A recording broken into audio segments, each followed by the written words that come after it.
So these are the two feminists I'll be talking about. On your left-hand side is Huda Sha'arari, and on the right-hand side is Malik Hifni Nassif, who goes under the pseudonym Bahita al-Badia. As British colonization progressed in Egypt during the late 19th century, infrastructures and regulations such as education, seclusion of women, and marriage reformation gradually appeared in Egyptian society. With these foundations in place for roughly 50 years, drastic changes imposed on Egyptian men and women who gradually watched their tolerance for British occupation diminish. Through political and social activism, Huda Sha'arari, she was born 1879 to 1947, and Malik Hifni Nassif 1886 to 1918, which those dates will become important later. They both rose to the challenge of advocating for rights, particularly for women. What makes Nassif's fight stand out in comparison to Sha'arari is Nassif's fight for women's rights occurred simultaneously as British occupied Egypt. Both women lived through British occupation, yet Sha'arari's fight did not begin until after Britain removed itself from Egypt. Nassif did not live long enough to press forward the fight for women's rights that she helped begin, and therefore is not properly credited for the work she began to put in place and foundation for future Egyptian feminists such as Huda Sha'arari. As their fight for women's rights progressed, both women chose to embrace different means of feminist empowerment. Sha'arari expressed a dominant voice for modernizing Egypt with Western tendencies, whereas Nassif's alternative voice of reformation favored observation and experience throughout Islamic discourse. Both women achieved success in fighting for marriage, veiling, and educational rights and opportunities Egyptian women deserved. Although Sha'arari and Nassif adopted different forms of feminism, both women remained equally committed to changing the position and rights women obtained in Egyptian society. Sha'arari viewed Nassif as an inspiration and a legacy to build upon. As she pushed for fundamental reforms for women in Egypt through westernization, her actions became politically and socially known to the world. Nassif's equivalent reforms of implementing better lives for Egyptian women tended to depreciate due to her uncertain views of Western feminism and the insufficient amount of Nassif's work in the West, in which Sha'arari focused on. Both women remain of equal importance despite which route of feminism each chose. Under Lord Cromer's rule, Britain colonized Egypt in 1882. Cromer claimed that entering Egypt was an onerous responsibility in which Britain was compelled to. Cromer found many problems in Egypt such as polygamy, seclusion of women, and lack of education opportunities, by which Cromer said Egypt had become a state in need of assisting of governing. These areas of perspective changed to progress the men of Egypt into a more civilized people belonging to a future civilized state, also permitted women to further advance themselves and take an active role in shaping Egyptian society. British colonization forced the women of Egypt to take a deeper look into the way their lives unfolded without an education or any rights in marriage. Life without an education and or being forced into a marriage where other women shared one's husband's time, money, and love did not sit well with most Egyptian women anymore. Egyptian women wanted and needed change. Through Britain's ideal opportunities for women to progress in Egypt, many women were inspired to take an active role. Malik Hifni Nassif did not hesitate at the arising opportunity, and Huda Sha'arari did not stop fighting until the transformation for Egyptian women was complete. Malik Hifni Nassif was born in Cairo in 1886 to an upper-class family. From an early age, Nassif believed women should receive an education. Her father believed in educating women, which therefore allowed for her to obtain an education. She graduated from Senia Teacher Training College in 1903 and took a job there as a teacher afterwards. Throughout her personal education career, Nassif's views on education became high on her list of reformations Egypt needed to encounter. Ironically, although she believed women should acquire an education, she believed the education she should acquire should fit women's needs. For example, educating women in domestics or household knowledge, she would support. She did not believe educating women in politics and the public life was appropriate. This belief follows her feminist views through Islamic discourse. She saw men as the epitome of corruption and the force holding Egyptian women back from expanding their abilities to contribute to Egyptian society. She truly believed that if women had the opportunity to acquire the same education men did, or even a similar yet separate education, then the nation as a whole would be a well-educated and well-mannered place.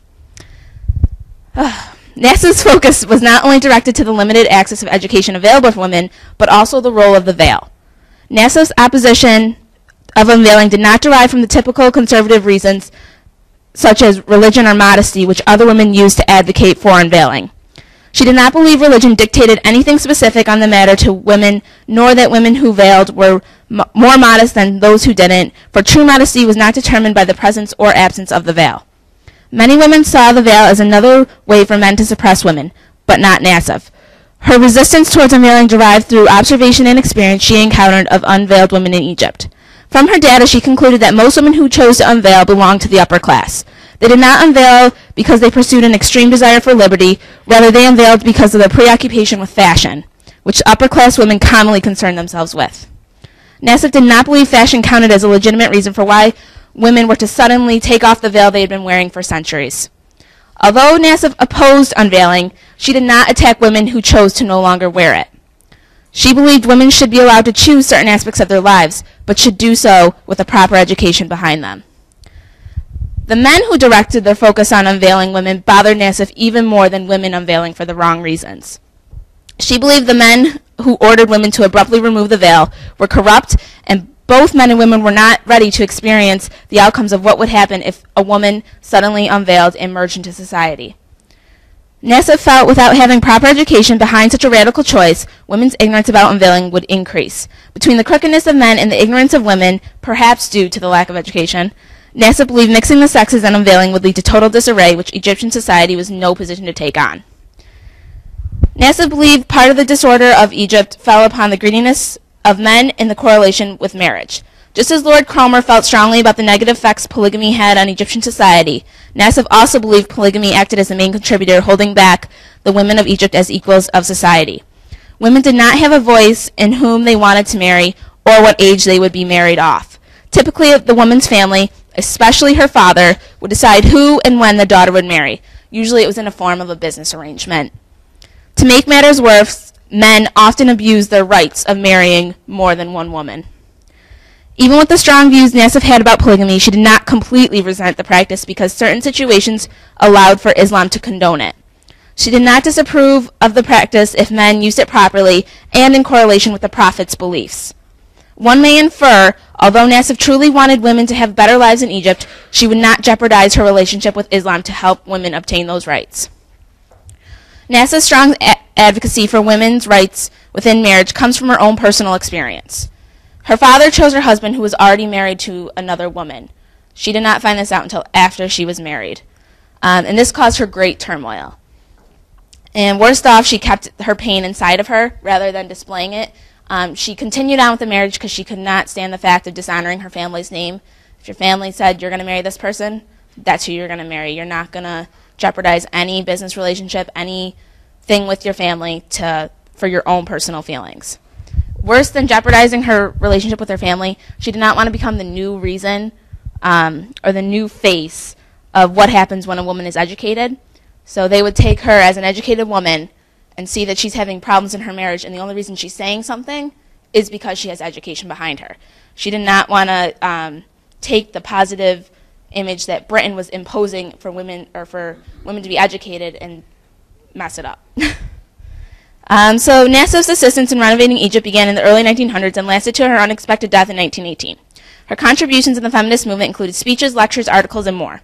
Nassif is known as one of the best accomplished Egyptian Muslim women speaker. She gave many lectures and speeches throughout her lifetime. Her groundbreaking efforts influenced other women to take a stand and fight for what they all believed. She became one of the first known Egyptian women to submit articles under the pseudonym Bahita al-Badia because she could not write for her own safety under her own name. And it was through these articles and through her essays that were published in the newspaper that other women were able to be informed and gradually keep up with what was going on in Egyptian society, which allowed for many other women to jump on board. So, in fact, it was after her death that Huda Shah Arari first took the stand to give a public lecture, and it was actually an honor to pay homage to Nassif.